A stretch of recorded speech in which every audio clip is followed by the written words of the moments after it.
Hey everybody, it's Glenn back in this video with a viewer requested action figure comparison. Ask and thee shall receive. Well, at least in this case you do. It's Marvel Legends versus Marvel Select Agent Venom. The Marvel Select version was a Disney Store exclusive from about a year or so ago, perhaps longer. The Marvel Legends version is a Walgreens exclusive that should be hitting the shelves of your local Walgreens as I speak. And in both cases does make you wonder what's up with the exclusivity in this character. So I'm going to take a look at the various aspects of each action figure, comparing sculpt, deco, accessories and articulation. Then at the end of the video you guys are going to decide which one is best. So side by side like this, it's clear to tell that Marvel Select is a 7-inch scale line, whereas Marvel Legends is a 6-inch scale one. And generally, while I am more of a 6-inch scale collector, I'm going to try and disregard scale in this comparison just to make it more of an even playing field. So conceptually, Marvel Legends since its inception has been about superposability, whereas Marvel Select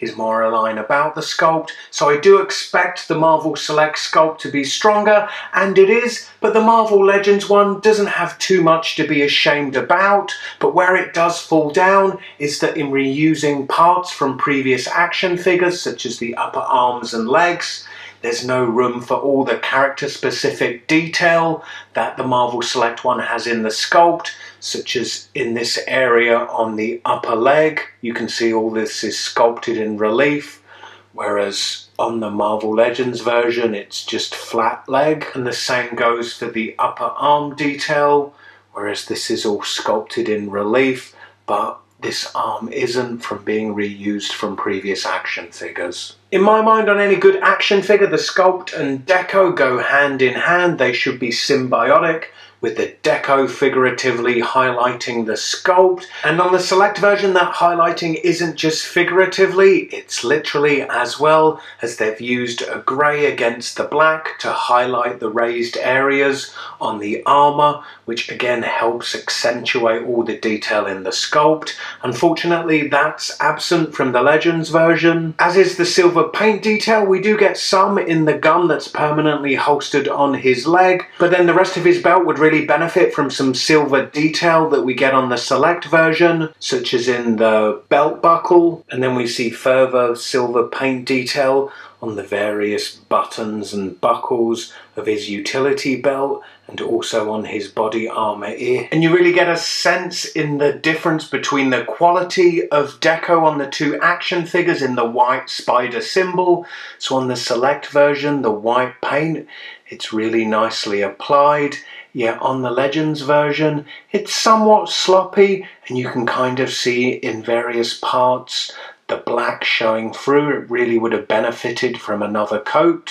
Moving on to accessories, and the Marvel Select version did come with a display base, plus he has two guns. One is holstered on his leg here, and then he has this second one holstered on his belt. Meanwhile, the Legends version has nowhere to holster them, but he does come with 4 guns. These are all rendered in flat plastic, with the only paint detail being the laser sight on this black one. So comparing the guns of the two figures, it's a case of quantity versus quality. Do you like 4 guns all rendered in flat plastic, or 2 less, but rendered with a nice dry brush effect and paint detail? But when it comes to the Legends version, it wins on accessories in my mind with these symbiote tendrils. They attach into the action figure's back, and each of the 4 larger tendrils at their end are forming primordial hands to hold the guns. How cool does that look? I love it! And I take the symbiote tendrils over the display base any day, because the tendrils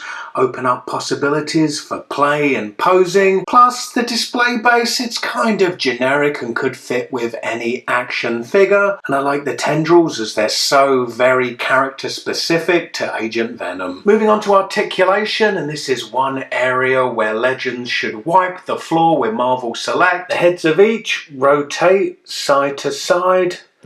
They look down this much and then up this much.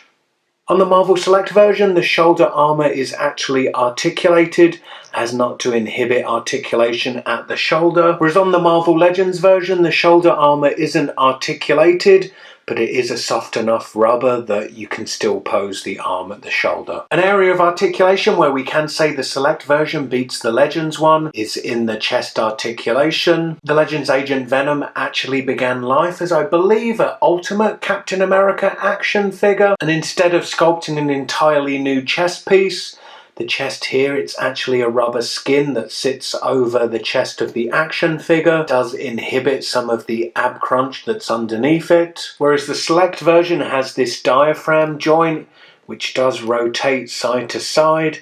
It also moves forwards this much and then back this much. Both have waist rotation. So at the shoulder, the arms of each rotate.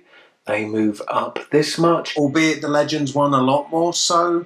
There's upper arm rotation on both, and then the Select version has a single jointed elbow, whereas the Legends version has a double jointed elbow. The Select only has rotation at the wrist, and this is somewhat inhibited by the armour here. And rotation on the lower arm of the Legends version comes at the top of the glove here, and then there is no wrist articulation whatsoever.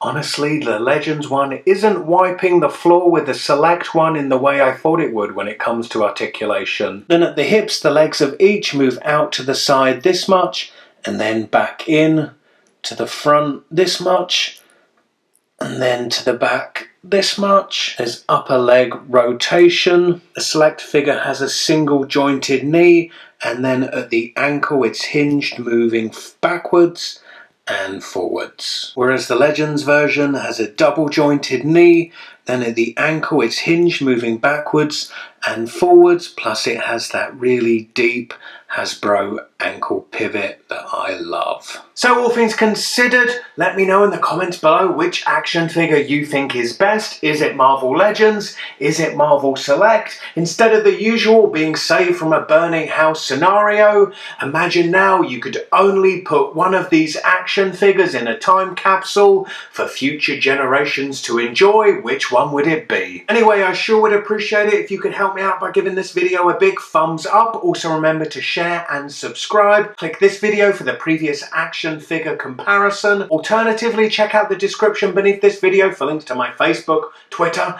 and Instagram. Click those links and connect with me there too. Hope to see you in my next video. Bye.